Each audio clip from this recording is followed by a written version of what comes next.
mūsdienās karavīru par to, ka viņš nozaudēja savu šauteni, soda būtiski daudz bargāk nekā ģenerāli, kurš ir zaudējis karu. Un tā ir taisnība. Tagad mēs pateicām, ka trāpīja tajās tvertnēs, bet viņas bija tukšas. Nākošreiz pateiksim, ka ir uz pusi pilnas, bet tikai uz pusi. Bet neviens necietis. Jā, bet neviens nav cietis. Nākošreiz kāds cietis, bet mēs pateiksim, bet viegli ievainots. Pēc tam kāds ies bojā, bet mēs pateiksim tikai viens. Kaut kur šajā visā darbībā ir jānovelk viena tāda resna, trekna, sarkanā svītra, un jāpasaka, ka nē, mēs šīs lietas nepieļausim. Igors Rajevs. No apvienotā saraksta ievēlētais, bet pašlaik ārpus frakcijām esošais Saeimas deputāts pilda iekšlietu ministrijas parlamentārā sekretāra pienākumus. Ir Saeimas visaptvarošās valsts aizsardzības apakškomisijas priekšsēdētājs. Vienlaikus būdams atvaļināts Nacionālo bruņoto spēku polkvedis, joprojām mēdījos bieži uzstājas kā militārais eksperts. Ir aktīvs blogeris. Pēdējā laikā tieši viņš bijis viens no nu jau bijušā aizsardzības ministra Andra Sprūda asākajiem kritiķiem.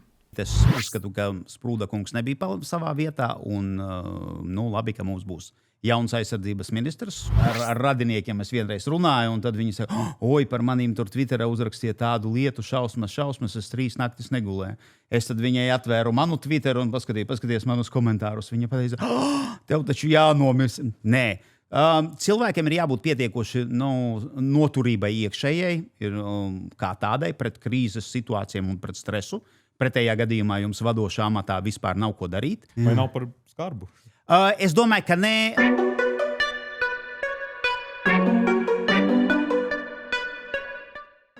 Pirmais jautājums, kā jums izdodas nodalīt, kurā brīdī jūs esat militārais eksperts, kurā brīdī politiķis un amatpersona, vai tur tās lomas reizēm nesajūk un netraucē vienu otrai?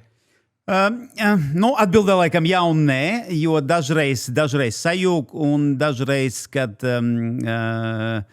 man vajag pateikt mazāk nekā es zinu. Jo vienkārši tas, ko es zinu, laikam nav tas, ko vajadzētu atklātā tekstā stāstīt visiem pa labi pa kreisi.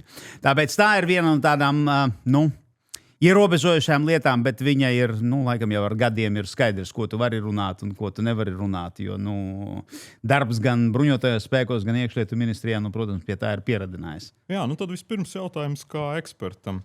Tad kā jūs vērtējat to, kas noticis, kas mums ir, par ko visi runā pēdējās dienās, sākot no 7. maija, kad bija šis uzlidojums dronu Rēzeknei? Kādi secinājumi kopumā par to situāciju? Es domāju, ka secinājumi ir neapmierinoši, jo kaut kad jau tos dronus beigās ir jāaptur. Un cik tad reiz mēs ļausim viņiem lidināties un krist un tagad jau arī nodarīt kaitējumus mūsu uzņēmējiem. Tam vajadzēja kaut kur apstāties, un tam vajadzēja apstāties jau laikam, es domāju, pēc pirmā, maksimums pēc otrā gadījuma. Jā, bet kāpēc tas nenotika? Jo tagad jau ir tie dažādi skaidrojumi, piemēram, no Nacionālajiem bruņotajiem spēkiem es dzirdēju skaidrojumu, kas bija gan pirmo reizi, gan otro reizi, gan tagad trešo reizi, kad atlidoja drons. Mēs nevaram nekādā veidā šaut pa tiem droniem, jo tas varētu būt vēl riskantāk, ka var nokrist tur uz galvas, var apdraudēt kaut kā cilvēkus. Riskanti darīt visu. Pāri ielai iet arī riskanti, jo cilvēku uz ielām iet bojā nekā vienā otrā konfliktā militārā. Un tad, attiecīgi, vispār dzīvot ir tāda kaitīga lieta. Es domāju, ka tās šī gadījumā ir vairāk atrunas, un te ir vairāki aspekti šī lietai. Pirmkārt, ir jābūt absolūti skaidrai politiskai gribai, ka jūs gribat parādīt, ka lai cilvēki iedzīvotāji šeit valstīs justos droši un ka par viņiem rūpējās, un tad dažreiz iespējams, ka jums ir vajadzīgs arī spērt kaut kādas tādas izšķirošākus pieņemt lēmumus un kaut ko tādu niknu izdarīt. Ir skaidrs, ka cilvēki, tā skaitā arī mūsu ierēģi, viņiem vienmēr ir vajadzīgs, ir mums ar labi ierēģi, bet vispār ierēdniecībai kā tādai, viņai vienmēr ir vajadzīgs vektors, kurā virzienā darboties, un tā ir politiskā atbildība, uz kurieni tad mēs ejam.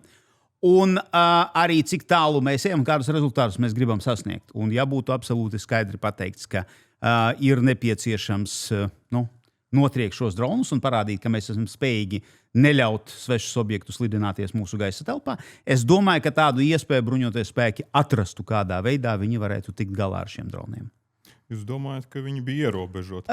Es domāju, ka tā ir tāda, kā to pareizi pateikt, tāda, cerība, ka gan jau kaut kādā veidā mēs tiksim galā un kārtējo reizi tas drons nokritīs pļavā, un tad būs, nevajadzēs nevienam riktīgi ne par ko atbildēt. Bet tas viss ir tāds, koks ar diviem galiem, jo tagad mēs pateicām, ka trāpīja tajās tvertnēs, bet viņas bija tukšas. Nākošreiz pateiksim, ka ir uz pusi pilnas, bet tikai uz pusi. Bet neviens necietis. Jā, bet neviens nav cietis. Nākošreiz kāds cietis, bet mēs pateiksim, bet viegli ievainots. Pēc tam kāds ies bojā, bet mēs pateiksim tikai viens. Kaut kur šajā visā darbībā ir jānovelk viena tāda resna, trekna, sarkanā svītra, un jāpasaka, ka nē, mēs šīs lietas nepieļausim, un mēs tomēr veltīsim pietiekuši daudz resursu, lai mēs varētu pirmkārt kaut ko izdarīt pret šiem te draudiem, un otrs ir pats galvenākais, svarīgākais, lai cilvēki, tīpaši pierobežu zonā, justos droši, ka tomēr ir tā, ir piemēram gar robežu situācija ir uzlabojusies. Neskatoties uz to, ka tie draudi no otras puses, viņi nav mazinājušies, viņi patiesībā tikai pieaug. To pašu vajadzētu izdarīt arī ar mūsu gaisa telpu. Tagad jau tas tā kā būs, saprotu, tāds kā goda jautājums, ja nākušies ielidos tur, darīs visu, lai tikai notriektu, jo ir jāparāda. Bet jautājums jau ir varbūt plašāks, jo tie draudi jau neaprobežojas ar kaut vienu ielidojušu dronu. Mums, piemēram, bieži uzstāda to hipotētisko jautājumu, ko darīsim, ja no Krievijas atlidos 100 droni, kā uz Ukrainu. Labi, pieņemsim ne 100, 10. Bet jautājums jau ir ne tikai par viena drona notriekšanu, lai kaut ko parādītu, bet vispār par šo sistēmu. Šeit ir... Redziet, ir tā, ka kāpēc šie droni tomēr ir tāds izaicinājums viņu notriekšana? Tāpēc, ka viņu lidojuma maršruti un lidojuma mērķis nav prognozējams. Mēs nezinām, uz kuru virzienu viņš lido, un mēs nezinām, kādu mērķi viņš tad mēģina iznīcināt. Ja tas būs, kā jūs pateicāt, 10 vai 100 droni, pat ja tie būs 100 droni, bet tas būs koncentrētais uzbrukums, mums būs saprašana, kādam objektam pretinieks mēģina uzbrukt. Un mums būs vairāk vai mazāk skaidri tie pielidošanas ceļi, kādā tad virzienā tie droni virzīsies. Un tad, pirmkārt, tas mums ļauj vieglāk paredzēt, kur tad mēs viņus varam iznīcināt. Un šādā gadījumā mēs varam iesaistīt būtiski lielākus spēkus un ļaut daudz lielāku rīcības brīvību arī mūsu bruņotajiem spēkiem notriecot šos dronus. Jo, ja ielido viens drons, un tad jūs viņu notriecat un atlūzas nokrīt, nezinu, kādam uz jumta, vai uz galvas, tad ir tie bojājumi, un to visu vajag ņemt vērā. Ja jums ir 100 dronu uzbrukums un jums apdraud kaut kādi kritiski valsts infrastruktūras objekti, tad šeit galvenais ir pasargāt šos te objektus. Un, diemžēl, tad visas pārējās darbības būs šī gadījumā sekundāras. Tam jautājumam dodās savā ziņā tiktu noņemts politiskais sloks, ka nebūtu jādomā, kā tur politiķiem skaidroties. Jā, no šīs lietas bruņotajos spēkus pilnībā ir jāatbrīvo. Šī ir politiskā atbildība, un politiķiem, kas vada aizsardzības ministriju, jābūt spējīgam skaidrot visas šīs lietas sabiedrībai. Tā ir viņa atbildība, un tur nevajag aiz bruņotajiem spēkiem šajā gadījumā slēpties. Gluži otrādi, ministram ir jābūt pa priekšu viņam skaidrojot šo situāciju. Ja runā par Rēzekni, kāpēc tik ilgi nebija skaidrības, kur ir nokritis tas otrais drons? Tur gandrīz diennakts pagāja, kad tika paziņots, ka viņš ir ietriecies turpat, kur pirmais. Jautājums, kas bija tie eksperti, kas nespēja atpazīt otro dronu, galu galā ievākt liecības turpat no iedzīvotājiem, kas bija dzirdējuši 2 sprādzienus. Tur viņi varētu pateikt, kādā intervālā. Tam bija ātrāk jānāk tajā atbildē. Teorētiski jā, bet šeit es gan negribētu spekulēt, jo tagad notiek izmeklēšana par šo lietu. Un vairākas lietas viņa parādīs mums, kurš tad pat ir tā parādījis, kādā veidā tā visa lieta notika un kāpēc mēs nebijām spējīgi identificēt to pašu otro dronu šajā gadījumā. Un tad vai kāda sistēma, vai kaut kāda attiecīgā apakšvienība, kurai vajadzēja tās lietas identificēt, to nav izdarījušas. Tā kā pagaidām tā teikt uzreiz, ka kurš ir vainīgs, un šobrīd laikam mazliet parāda. Vainīgie tiek meklēti, kā mēs zinām, jau ir daži nozīmētāji. Jā, šeit starp citu runājot par vainīgiem, patiesībā vainīgo meklēšana tas ir 101. jautājums situācijā. Svarīgi ir saprast, kāpēc mūsu izveidotās sistēmas nenostrādāja tā, kā viņam vajadzēja nostrādāt, un kāpēc viņas mums nedeva to informāciju, kura mums būtu jābūt pieejamai. Un tad pirmkārt, kas mūsu izveidotajā sistēmā nenostrādāja pietiekoši efektīvi, ko vajag mainīt, un tikai pēc tam mums jāuzdod jautājumu, kurš tad bija atbildīgs par šīm lietām. Ir sekojusi tātad aizsardzības ministra vai no atkāpšanās, vai demisijas pieprasījums. Tur ir dažādas interpretācijas, bet tas varbūt nav svarīgi. Bet interesants komentārs bija Jānim Sārtam, NATO Stratkom vadītājiem, kurš bija izteicies, ka vispār tas viss, kā mums te notika, tad droni pats par sevi, ka tas incidents tāds izvērtās. Bet, viņš bija tāds pats kā iepriekšējās reizes. Bet kā mēs tur reaģējām, ka mums bija tik asas politiskās viļņošanās, kaislības, tātad ministra demisija, ka tas deva tādus mums nevēlamu signālu, ko Krievi uztver. Tad viņus viegli radīt tādu haosu. Viņiem tāda uzreiz viss sāk meklēt vainīgos visu. Ka tas mums esot tāds, kā parādīs mūsu vājumu. No vienas puses Sārta kungam ir taisnība, no otras puses mūsu sabiedrība ļoti daudzas lietas tā hipertrofēti uztver ar tādu pārāk. Mums visiem gribas būt svētākiem nekā Romas pāvests. Ir tāda īpašība mums šeit Latvijā. Un ļoti bieži vairākās lietās mēs pieprasam tur demisijas un pārējās lietas, kad citās valstīs vispār jautājums ir, par ko jūs runājat. Jā, kāpēc vispār šis jautājums paceļās. Bet šeit pirmkārt tā nebija pirmais notikums. Jā, tas bija jau secīgi vairākas reizes viens un tas pats notiek, un visu laiku mēs nespējam norēģēt tādā veidā, kā mums vajadzētu. Pirmās reizes mēs Krievijai nedevām nekādu signālu. Jā, visa šī lieta patiesībā ir diezgan savstarpēji sasaistīta, un pretinieks jau katru reizi, kad viņš kaut ko mēģina, viņš visu laiku, tas nav jau viņa mērķis kaut ko šeit uzspridzināt vai kaut kādu darbību. Viņš skatās uz mūsu reakcijām un skatās, kādus spēkus mēs iesaistam, kādas sistēmas mums darbojas, kādas nedarbojas un kādas ir mūsu reakcijas uz iespējamo, tā paša drona lidojumiem. Un attiecīgi, ievācot visu šo informāciju, viņš tad veido to bildi, kāds tad pretinieks šajā gadījumā mēs viņam pretī stāv un kādi, un viņš tad meklē risinājumus un variantus, kādā veidā visefektīvāk un mums vislabāk uzbrukt nākotnē. Tāpēc šeit no vienas puses ir mēs tādu nelielo haotismu parādījām, taisnība.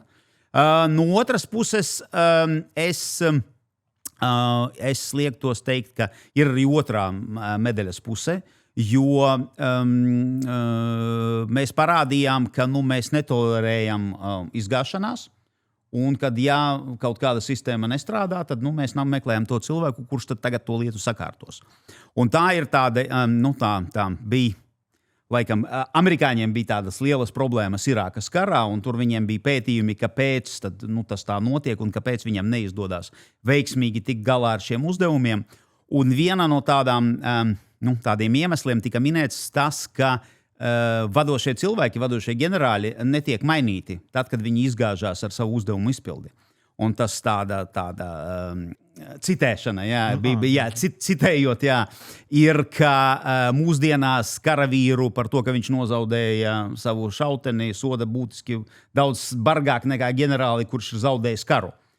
Un tā ir taisnība, jo, ja mēs paskatāmies, teiksim, uz pagātnes vēsturi, to pašu ASV armiju, kad ASV armija bija efektīva, tad, kad viņa līderus mainīja ļoti ātri, ļoti strauji, līdz brīdim, kamēr atrada pareizo. Kā piemēru mēs varam minēt ASV civilo karu, kur Linkolns mainīja ziemeļnieku armijas ģenerāļus līdz brīdim, kamēr viņš atrada Grantu. Un tad viss aizgāja, un tad viss sāka rullēt pareizā virzienā. Jo kara situācija vai krīzes situācija tolerēt izgāšanas nevar. Tas viss vienkārši būs viena izgāšanās pēc otras, nekas neuzlabosies. Uzreiz, ja jūs redzat, ka vadošais cilvēks nav spējīgs tikt galā ar saviem uzdevumiem, viņu uzreiz nekavējoties jāmaina. Un visi tie attaisnojumi, ka viņš jaunais nezinās tur detaļas, viņš nebūs iedziļinājies visās niansēs, muļķības. Ja jūs atradīsiet pareizo cilvēku, viņš ļoti ātri sapratīs, kur viņš atrodas un ko viņam vajag darīt. Un tā kā viņš ir rīcības spējīgs cilvēks, viņš uzreiz arī rīkosies. Tāpēc tieši vadošiem cilvēkiem ir ārkārtīgi svarīga nozīme tieši kritiskajās Bet tā situācijās. kā publiski jānotiek tai mainīšanai, nu tā izziņojot, vai tas tā, nu mēs tur pārkārtojam fonā, neko nesakām. Tas viss atkarīgs no tā, kāda tad politiskā situācija jums ir un kā tad, tad jau valdības vadība tad redz šo lietu. Vai, ja viņi grib parādīt vilni, tad vajag to afišēt ļoti spēcīgi. Ja nē, to nomaiņu var izdarīt tā ļoti, ļoti mierīgi, kā saka, ģimeniskā veidā. Bet es gribēju vairāk parunāt arī par to, kas notiek, ja mēs tagad aizējam projām jau no tiem dronu incidentiem, vispār, kas notiek aizsardzības ministrijā, aizsardzības nozarē. Jūs tur esat diezgan daudz vērtējis, gan kā eksperts, gan arī, es teiktu, kā politiķis, jo daži paziņojumi arī politiski diezgan bijuši no jūsu puses.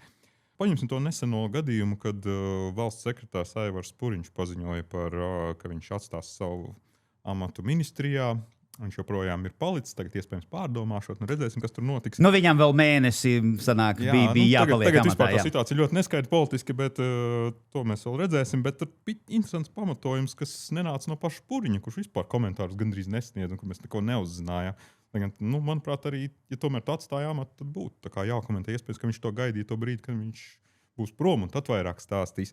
Bet tur bija interesants pamatojums no to brīdi vēl amatā esošā ministra Sprūda, kurš sacīja, ka tas iemesls esot pastiprināts spiediens uz aizsardzības nozari, publiskajā telpā tiek tiražēti nepamatoti apgalvojumi, pārmetumi, mēģinot apšaubīt nozares progresu vai mazināt uzticību. Te rodas jautājums, kas tas ir par spiedienu? Kā jūs to uztvērāt, kad jūs to dzirdējāt pirmo reizi? Jā, šeit es tā gribētu sadalīt to pa daļām. Pirmais, ja viens mans raidījums YouTube, tas ir bezprecedenta spiediens, tad es negribētu tādu ministru redzēt normālajā, teiksim, tādā reālā kritiskajā situācijā, kad tas spiediens patiesībā ir. To vēlāk ministrs minēja kā piemēru, bet kā jūs pirmoreiz uztvērat, kad jūs vispār izdzirdējāt šo pamatojumu? Tobrīd jau neviens jūs neteica, ka tas saistīts ar jums? Nē, jo kāds tad tur spiediens ir? Pāris paziņojumi Twitterā. Jā, godīgi sakot, es to spiedienu neredzēju. Tādā gadījumā man te bija ar radiniekiem, es vienreiz runāju, un tad viņi saka, oi, par manīm tur Twitterā uzrakstīja tādu lietu, šausmas, es 3 naktis negulēju. Es tad viņai atvēru manu Twitteru un paskaties manus komentārus. Viņa pateica, tev taču jānomirst. Nē. Cilvēkiem ir jābūt pietiekoši noturībai iekšējai, kā tādai, pret krīzes situācijām un pret stresu. Pretējā gadījumā jums vadošā amatā vispār nav ko darīt. Un jums ir jāsaprot, kur ir plika trollēšana, kura visu laiku ir, bija un laikam tagad jāsaka arī būs. Un kur ir konstruktīva kritika, kurai jāieklausās un kuru ir jāņem vērā. Jo nav tā, ka tā visa kritika un visa kritizēšana ir pilnīgi papliko. Ir arī lietas, kurās ir tāds jēgas kodols, kuru tad jāpaskatās. Varbūt patiešām šeit mēs esam kļūdījusies un šeit kaut ko varētu izdarīt savādāk. Tā ir pirmā lieta. Ar Puriņa kungu, cik es zinu, tas nav nemaz viņam vispār, patiesībā laikam jau labāk viņu intervēt par to, kas bija viņa. Neatbild, žurnālistiem jautā. Cik es zinu, tas konflikts viņam ar ministru jau bija kādu laiku, un tas nav nekāds ārējais spiediens, tas ir iekšējais spiediens, tās ir viņu savstarpējas attiecības, jo būsim godīgi, ja mēs paņemam aizsardzības ministriju, tā ir viena no visstabilākām ministrijām mūsu vispār sistēmā kā tādā. Mums, ja es nemaldos, man liekas, vispār bija pirms šiem valsts sekretāriem, laikam, 4 valsts sekretāri, 2, kuri nomainījās pašā sākumā, un Rinkēvičs un Sārts, kuri, būsim godīgi, aizgāja tā var teikt, uz paaugstinājumu uz citām darbībām. Neviena ministra laikā 2 valsts sekretāri nav mainījušies. Un, ja pirmo tur varētu būt atnāca un nesastrādājās, tad otro viņš izvēlējās pats. Konkursa, tur, protams, notika konkurss, bet skaidrs, ka aizsardzības ministram arī bija teikšana.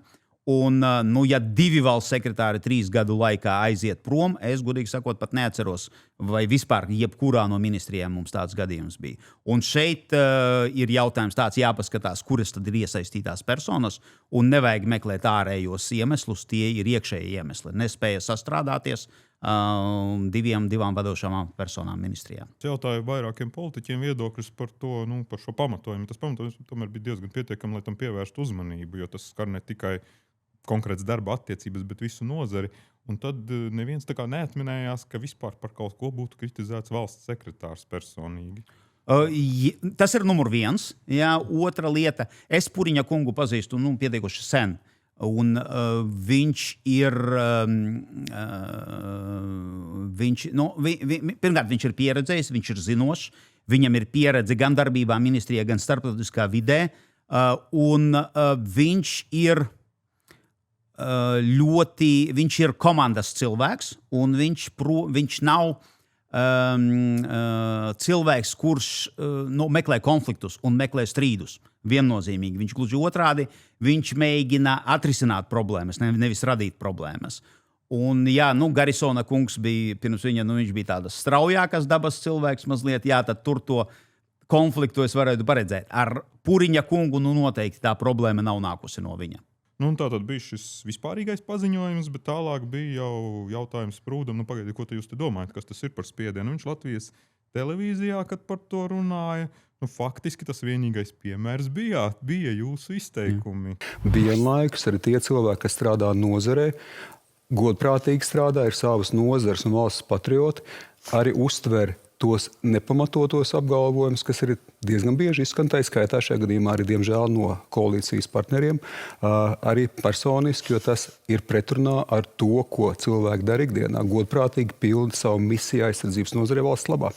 Otra epizode tikko kā bija arī no mūsu sadarbības partneri iekšlietu resoru puses pār, es pat negribu šeit tos apgalvojumus izteikt, no parlamentārā sekretāra puses, kuram pašam ir bijuši izaicinājumi ar pielaidu, un tāpēc viņš ir izmests no NBS, viņš ir izmests no aizsardzības nozares. Jūs par Rājauku. Tāpēc, precīzi, izmests no aizsardzības nozares, tāpēc, ka ir apkrāps aizsardzības nozare, un šobrīd nāk apgalvojumi, kas nevēlos pat šeit atkārtot. Līdz ar to, protams, ka šeit ir bijusi iespēja uztvert to, kā spiedienu attiecībā uz nozari. Tātad jūs esat atbildīgs.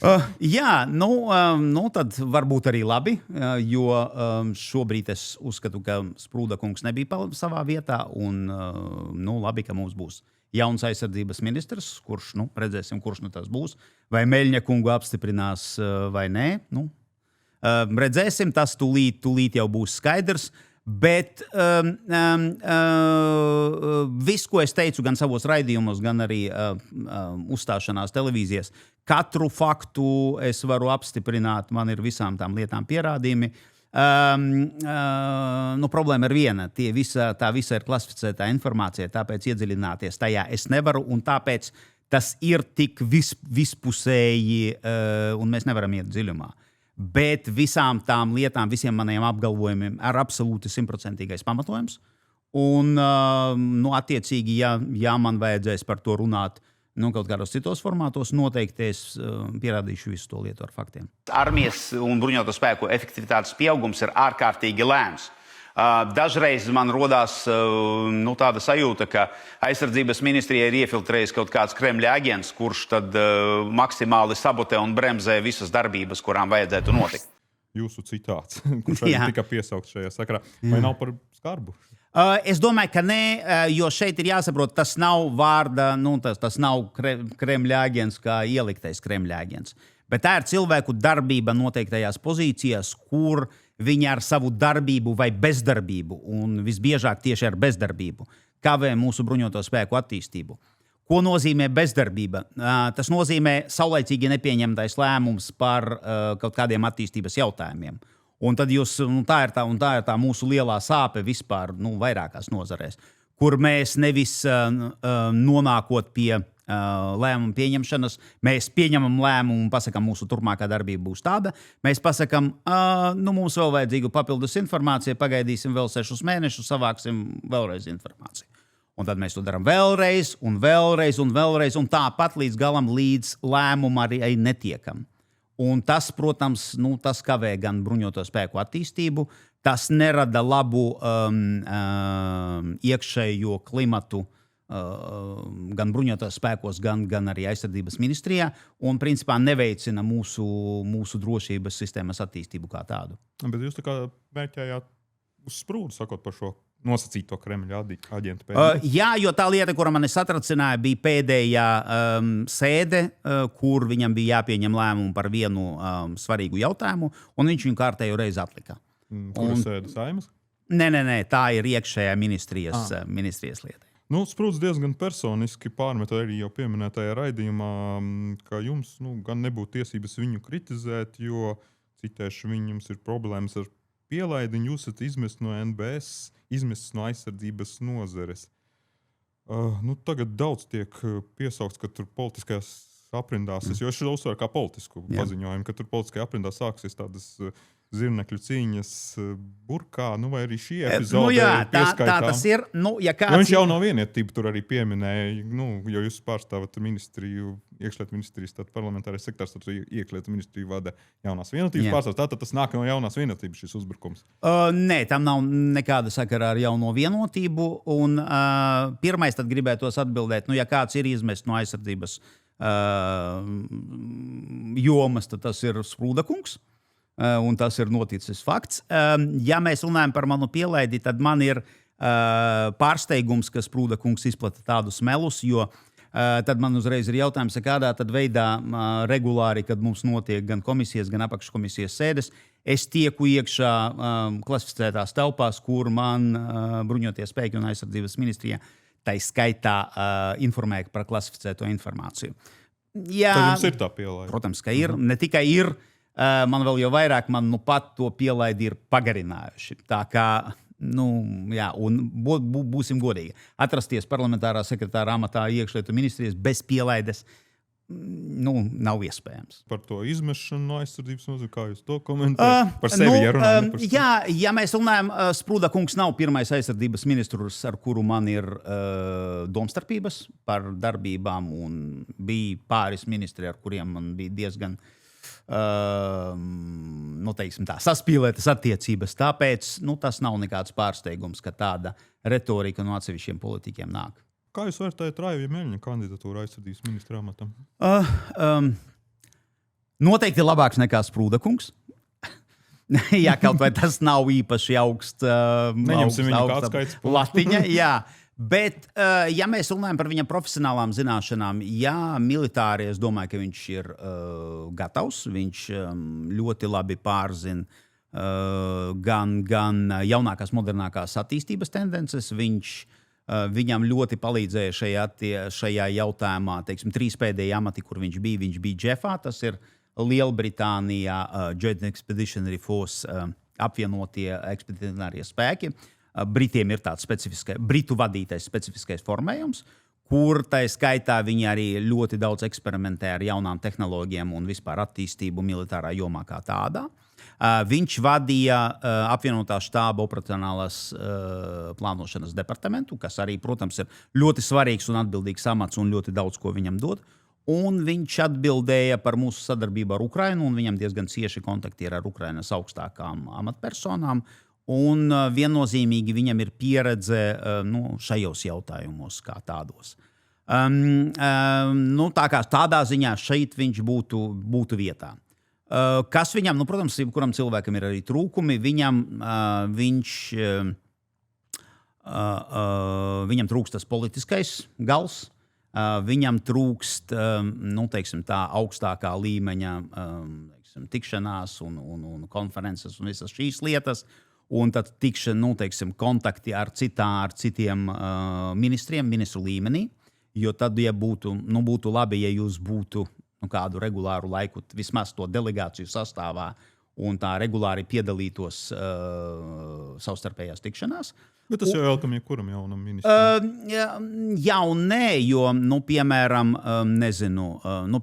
piesauksim to pašu, ja runājam par valsts sekretāriem bijušiem aizsardzības ministrijas, Edgars Rinkēvičs, tajā brīdī, kad viņš aizgāja uz politiku un kļuva par ārlietu ministram, viņam bija milzīga pieredze valsts sekretāra amatā, kur viņam starptautiskā arēnā bija principā viņš varēja gandrīz vai runāt ar jebkuru cilvēku un risināt jebkuru jautājumu. Tā kā, tomēr tas ir tāds mazliet vājākais posms. Un, protams, ir tā problēma, ka Meļņa kungs nav politiķis. Viņš nāk, uzreiz no armijas pa taisno. Un viņam nākošie 6 mēneši būs izaicināši.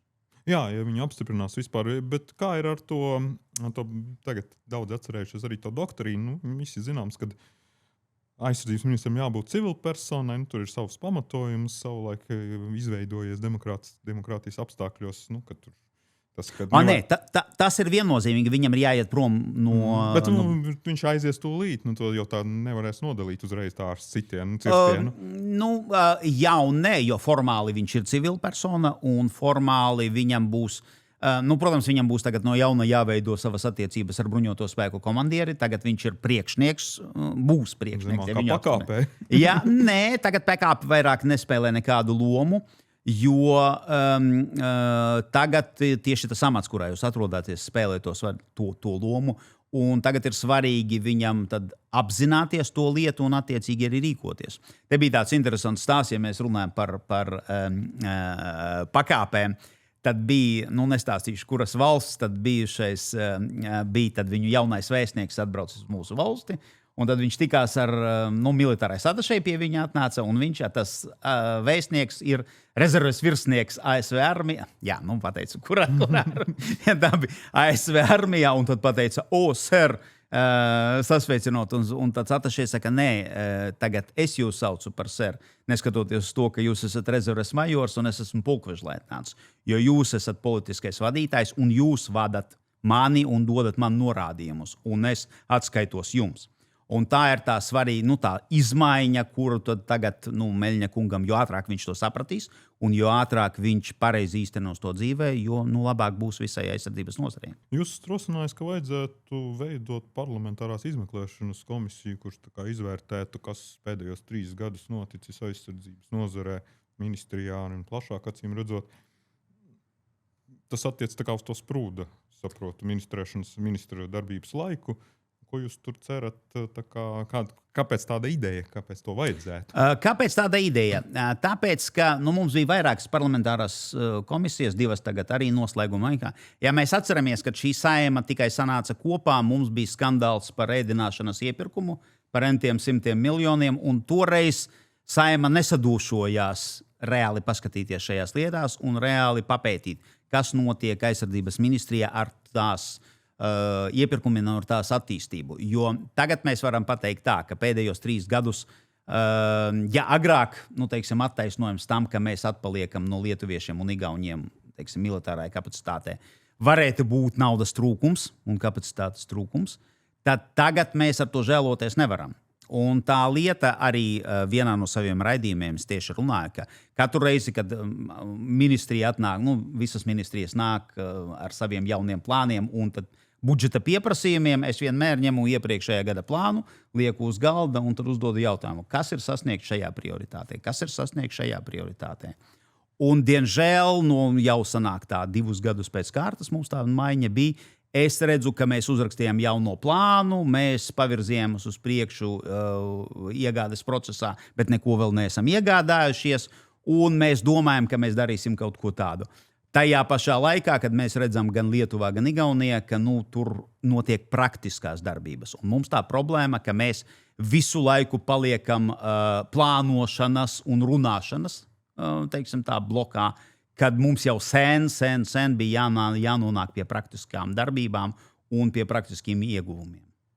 Bet tādā sajūtu līmenī jums šķiet, ka tur varētu arī kaut kas skandalos atklāties, vai tas vairāk tāda secinājuma par nozari? Noteikti jā, jo mums ir jāsaprot, galvenais mums ir jāsaprot tā lieta atkal vainīgie šī gadījumā nav būtiski. Jāsaprot, kāpēc mūsu sistēma nedarbojas, un viņa nav tik efektīva un nedod to pienesumu mūsu aizsardzības sistēmai un drošības sistēmai, kā tai vajadzētu būt. Jo finansējums, ko mēs tērējam, ir milzīgs. Viņu pat nevar salīdzināt ar to, kas bija 5 vai 10 gadi atpakaļ. Bet tas sausais atlikums ir gaužām bēdīgs. Un tāpēc tur vajadzētu nopietni paskatīties, kas tad mums traucē virzīties uz priekšu. Ja, praktiskais piemērs, es atceros 100 gadus atpakaļ, kad mums vienreiz bija tā, mēs tieši runājām par bruņoto spēku attīstību un pārējām lietām. Es arī biju diezgan kritisks arī tad man ar to toreizējo aizsardzības ministriju nebija īpaši siltas attiecības. Un tad mans piemērs bija tāds tieši salīdzinot ar Lietuvas armiju. Es pateicu,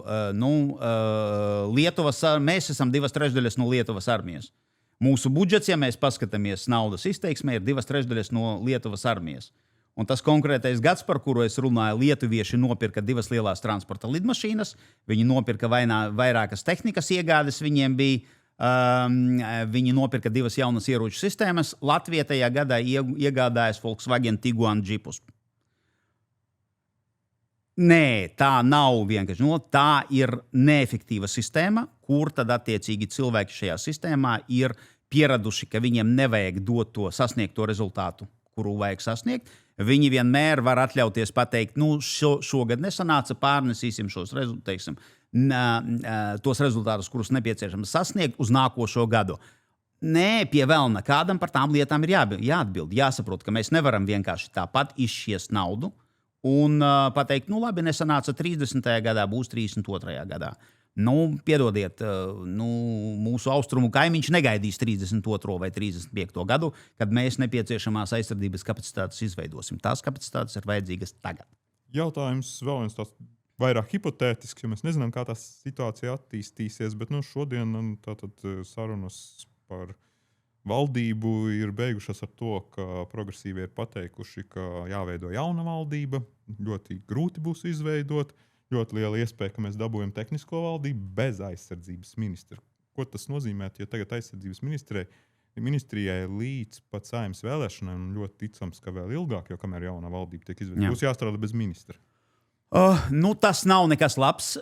Tad visdrīzāk premjerei vajadzēs uzņemties atbildību par aizsardzības ministriju. Atbildību, jā, bet vai viņi spēs to? Un tad mēs skatīsimies, kas tad būs tajā ministrijā darbosies. Jo tad ļoti liela loma būs valsts sekretāram, un mēs zinām, ka valsts sekretārs tagad ir uzrakstījis atlūgumu.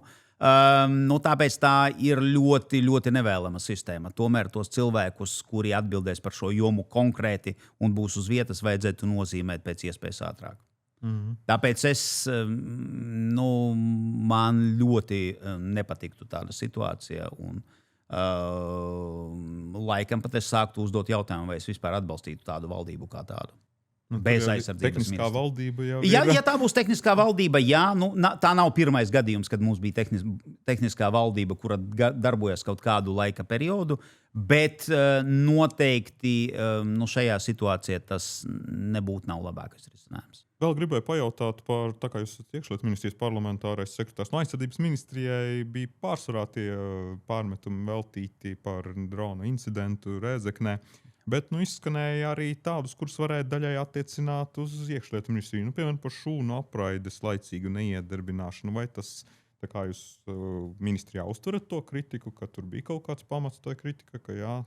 Atbildi jā, jo tā ir iekšlietu ministrijas atbildība, bet šeit ir vairāki aspekti. Pirmais, parlamentārais sekretārs nav tas, kurš atbild par... Parlamentārais sekretārs arī var paust viedokli ministrijas vārdā. Jā, bet šī gadījumā jautājums ir arī, protams, apraides sistēmai kā tādai, tehniskai darbībai ir.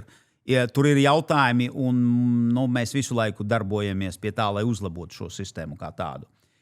Jo tas praktiskais rezultāts pagaidām nav tāds, kāds mēs gribam.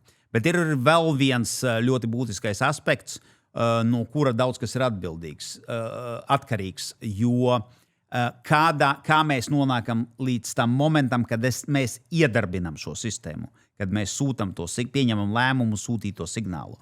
Un šī gadījumā tur, es domāju, arī viss līdz galam nav 100% efektīvi un labi. Jo ir vairāks, patiesībā šī sistēmai būtu jābūt iedarbināmai automātiski. Brīdī, jo iekšlietu ministrijai nav informācijas par to, ka drons ir, Baltkrievijas vai Krievijas gaisa telpā, un viņš virzās uz mūsu telpu. Tādas informācijas mums nekad nebūs. kas nozīmē, tas signāls vienmēr nāks no bruņotiem spēkiem. Vai nu no bruņotiem spēkiem, vai mēs iedarbināsim krīzes vadības centru. Šī gadījumā tas mehānisms nav būtiski. Būtiski ir tas, lai lēmumu pieņemšanās procesā būtu pēc iespējas mazāk filtru, kur tad kaut kādam priekšniekam nonāk ziņojums uz galda, un viņš tad 5 minūtes vai 10 minūtes domā, ko viņam tālāk darīt. Šī sistēma ir jābūt ieslēdzamai automātiski. Kad mēs redzam, ka tāds apdraudējums pat potenciālais mūsu valsts iedzīvotājiem ir, šo sistēmu ir jāiedarbo nekavējoties. Un tā ir viena lieta, kura mums ļautu būtiski uzlabot šīs sistēmas darbības efektivitāti. Vēl kādi secinājumi, ko jūs iekšlietu ministrijā pēc šiem dronu incidentiem esat sev izdarījuši? Bija tāda diskusija sociālos tīklos, ka ministrs tur esot pārmetis vietējiem iedzīvotājiem, ka viņi tur pārāk vieglprātīgi, un tad iedzīvotāji bija tā kā mazliet apvainojušies. Daļa, ka Iekšlietu ministrs vai aizsardzības ministrs? Iekšlietu ministrs bija pārmetis, ka viņš aizbrauc uz Rēzekni un iedzīvotāji tur staigājuši pa ielām laikā, kad bijis joprojām šis apdraudējums. Tad iedzīvotāji Jā, šeit patiesībā te gan man jāaizstāv iekšlietu ministrs, jo brīdī, ja jūs esat saņēmuši, un tā ir viena no lieta, ko es gribētu visiem pastāstīt, ka ja tas paziņojums jums uz telefonu atnācis, viņš nav atnācis tāpat, viņu nav vienkārši kāds izdomājis, tāpēc, ka viņam nav ko darīt. Šajā brīdī tas nozīmē, ka jums cilvēkam, kurš to tajā konkrētajā teritorijā ir reālais apdraudējums viņa dzīvībai un veselībai, un viņam ir jādara tieši precīzi to, kas ir norādīts šajā paziņojumā. Ja viņam ir pateikts, dodaties uz patvērtni, nekavējieties, dodaties uz patvērtni. Ja ir pateikts, ja patvērtne pārāk tālu vai pieejama nav, atrodiet telpu savā mājā, kuru jums jau jāzina, vai nu tad pagrabā, vai nu izmantojot 2 sienu principu, bet jums to lietu ir jādara, jo no tā reāli būtiski atkarīga jūsu dzīvība un veselība. Un ja šeit Latvijā, principā, mēs ar vienu dronu, tas varbūt arī nav apdraudējums, tā problēma, ja mēs tik vieglprātīgi pret to attieksimies, kad pienāks tāds moments, nedod Dievs, ka mums situācija būs tāda, kāda ir, Ukrainā vai Izrēlā, nē, kad tas apdraudējums ir būtisks, tad noteikti jums ir jābūt pieradinātiem, ka tas ir tāds iekšējās disciplīnas jautājums. Ja ir pateikts, ka attiecīgie dienesti pateica, ka apdraudējums ir, tad ticiet viņiem un dariet to, ko viņi saka. Jūs taču neliksiet, ugunī, ja ugunsdzēsējs jums pasaka, šeit māja deg, nevajag tur iet, un jūs tad sakat, nē, man tur, kaut kas ir palicis, es ieskriešu ātri un paņemšu. Šeit ir tas pats gadījums, ka tas nav izdomājums un tas nav paņemts no zila gaisa. Ja tāds paziņojums ir atnācis, tad tas apdraudējums ir un viņš ir reāls. Un tos norādījumus, kurus jūs saņēmat, jums noteikti ir jāpilda. Vēl kāds secinājums, ko iekšlietu nozarei tieši izdarījusi no tā? Tas, lai pagaidām paliek iekšlietu ministrijas iekšēnē, jo, kā mēs saprotam, ir vieta uzlabojumiem, un tad mēs pie tā arī strādāsim. Jā, un pēdējais jautājums tīri personīgs jums. Jūs paliekat politikā, kandidēsiet 15. Saeimas vēlēšanās, jo tuvojas šis laiks. Tas ir ļoti labs jautājums, un tā kā laika nav palicis īpaši daudz, noteikti tuvākajās pāris nedēļās šis jautājums. Pirmkārt, es pats atbildēšu sev uz šo jautājumu, un tad noteikti arī laikam paziņošu arī kaut kādā vienā no saviem raidījumiem vai kaut kādā no vienā no intervijām. Saraksts jau ir noskatīts? Nē, vai izsludināsiet konkursu, kurš mani laikam ņems? jau situācija nav gluži tāda, kā bija pirms 14. Saeimas, kad mani medīja vairāki saraksti, tā laikam jau vairāk nav. Bet